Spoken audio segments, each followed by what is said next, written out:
update. Buo yung drone, lobat lang to. Marumi kasi sumabit lang. Pero wala siyang damage, warang crack. Pwede na ulit lumipad. And thank you kay sir na from MDR. Thank you kay sir. Kung hindi dahil sa iyo wala ito. Call sa puso yung pagtulong dahil isa rin silang droner. Sa tropa natin kanina, dahil mabuti expert din sila sa pag-akyat. Tinulungan tayo. Pero malaking tulong sa akin yung ginawa ni sir dito from MDRRM o mga tarem. Sa lahat ng tumulong, maraming salamat. Alright guys, so nakuha na natin yung drone na nakasabit doon sa plaza. Doon sa puno na, hindi ko alam anong puno. Pero big shoutouts doon sa kuya na isa sa MDRMO. Tapos doon sa tatlong binatilyo from Lights and Sounds na nagsiset up doon sa plaza. So ilang days and ilang nights na rin sila doon nag-i-stay para sa accommodation ng piyesta dito. So ngayon, i-reveal natin kung ano nga ba yung status ng drone natin. So eto, niligpit ko na lang. So since yung drone lang man nasabit, yung drone lang din naman papakita natin. So gaya ng sinabi ko sa inyo kanina, sa physical appearance ng drone itself is madumi. Yan. And pansin mo naman sa pag-unfold ng arms is wala namang lagotok, walang zira. And dito sa gimbal, hindi naman tumabingi. And the stabilizers are intact. Ayan. So meron lang siyang dumi, sumabit. And dito, syempre yung mga dungis-dungis, that's normal. Malilinis naman yan. Pero ang importante, halos walang sira sa physical appearance, walang crack, walang openings, walang leaks. Sa ilalim wala. Dungis lang talaga. Tapos sa motor, pansin mo, umiikot naman lahat. Hindi nag-stack up. And dito ka bilib sa propeller. Walang tapyas. Yung dahon lang yung natamaan. Pero kung sanga kasi yan, talagang for sure, matatapyas yan. So try natin magpalit ng battery, start up natin. So lobat na itong battery na to. Ayan. Diba? Battery malinis yan pa. Ano ba dito ang battery na to? Huwag na ipatong battery tayo. Lobat to. The moment of truth. The moment of truth. Start up kaya? Okay. Short. Uy, may power, par. Yun o. Iyan o. Wala yung umilaw pa rin, par. Let's go. Kompleto pa rin. Okay. So, ang gimbal check. Oh, gumagana. Gumagana. Tapos, try natin dito sa phone. Set up tayo ng RC. Tingnan natin kung may mga errors dito. Tapos nito kagabi, gaya ng kinuwento ko sa inyo kanina madaling araw, is unable to rotate motors lang kasi yung angle niya is too high. Ibig sabihin, naka-sub-sub or nakatingala ito, kaya hindi talaga under yung motor. Tapos nakawit yung mga sanga siguro.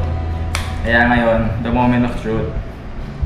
Nakakabahan ako, pero masaya na ako dito na eh. Ayan, kukonek kaya. Kukonek kaya. Check natin ha. Yun, magana. Kukonek kaya. Uy! Bilis naman yun! Parang mas bumilis. Okay, insufficient SD card. Napuno. Napuno ang memory. Uy! Walang error pa! Walang error! So puno lang yung SD card. Tapos mahina lang signal ng GPS. Ano, test flight tayo sa labas? Test flight, tara. Test flight tayo. So palabasin natin yung GPS signal nito. Tara, tara. Okay, let's go. Masaya na siya kasi nakuha niya na yung drone na naisabit kaninang madaling araw. Hello, home point updated. Uy, magana, may 9. Take off natin. Lipad pa. Gumagana. Check muna natin. Elevation, down, taas, abante, kanan, ay kaliwa, kanan, tapos yung gimbal. Silong tayo, brother. Silong natin yung gimbal. Ayan, smooth naman yung gimbal. Uy, baka lumilingon yarn. Hey, baka hindi nag-stack up yan. Uy. Paano yung reaction nung ano, nung nakuha na ulit? Paano yung reaction?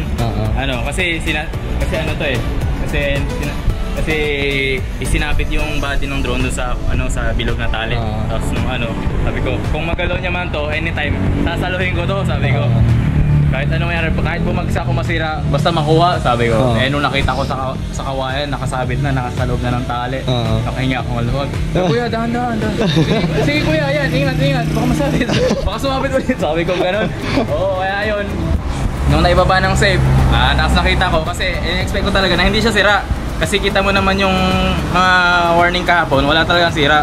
Nasabit lang talaga. Kaya nung nakita ko, sabi ko, kuya, mukha bang sira? Hindi ko alam, sabi ko. Kaya sabi niya, buo naman kuya, buo yan. Pagkahawa ko, nakita ko madungis lang, walang bali, walang damage yung propeller, door replaceable naman. And ito, lumilipad naman. Lumilipad naman mga bro.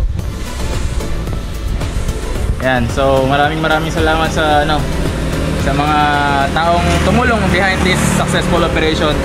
Though nakakahiya, di naman natin naasahan.